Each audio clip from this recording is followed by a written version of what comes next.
Never run out of battery again with the INIU portable charger, the slimmest 10,000 milliamp hour power bank that keeps your devices charged on the go. Stay powered up wherever you go. Click the link in the video description to shop now on Amazon. It's only taken Keir a few months to make complete mess of UK. Reeves won't fix it. Mel Stride tells Harry Cole on Talk. Keir Starmer's government has turned Britain into a mess. In just a few months, Shadow Chancellor Mel Stride has blasted. The ex-cabinet minister hammered Labour's record, saying the country has rapidly spiraled into crisis since they took office. Speaking to The Sun political editor Harry Cole on Talk, he warned unemployment is set to soar under Rachel Reeves' watch. He raged. The OBR actually says that net result of all the changes that they brought in, which includes scrapping the changes that we made, will actually mean less people into work, not just neutral. But actually unemployment going up as a consequence. And if you look at unemployment in those forecasts, it's going up this year, next year, the year after, not going down after that. Mr. Stride also blasted the Chancellor for talking down the economy, adding, "They slapped all those taxes on businesses they borrowed, and they're spending like it's the 1970s all over again, upward inflationary pressure, higher interest rates as a consequence." And she ended up blowing all the headroom she had. He went on, "Unfortunately, it's only taken this government 8 months to make a complete mess of it.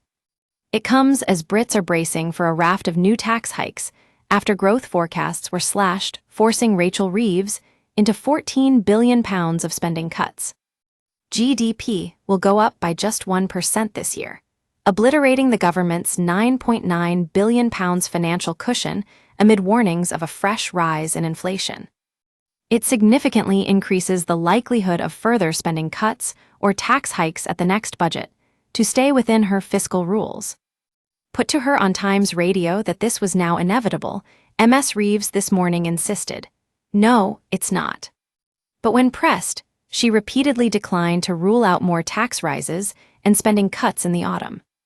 Betting the house on driving growth, she said, "If we go further and faster on delivering economic growth with our planning reforms, with our pensions reforms, with our regulatory reforms, we can both grow the economy and have more money for our public services. And that is what I'm focused on." In announcements at Wednesday's spring statement, Ms. Reeves is on the ropes after the Office for Budget Responsibility yesterday halved the UK's annual growth forecast from 2% to 1%. Britain's spending watchdog also grimly predicted another 0.6% blow to the economy this year if Donald Trump slaps the UK with 20% tariffs next month. They also warned the government's plans to offer European-style labor protections risks crippling business and will likely have a net negative impact on growth that has not yet been fully wargamed. Last night, the employment rights bill that is still working through Parliament was branded an unexploded bomb under the economy that could yet knock the Treasury deep into the red. In a withering assessment of the state of the nation's finances, the Office of Budget Responsibility warned it was a coin toss as to whether Reeves will have to hike taxes again in the autumn after last year's crippling £40 billion raid. While the Chancellor blamed instability around the world, critics accused her of snuffing out growth with her high-tax, high-spend splurge last year, with warnings she will come up short again in the autumn.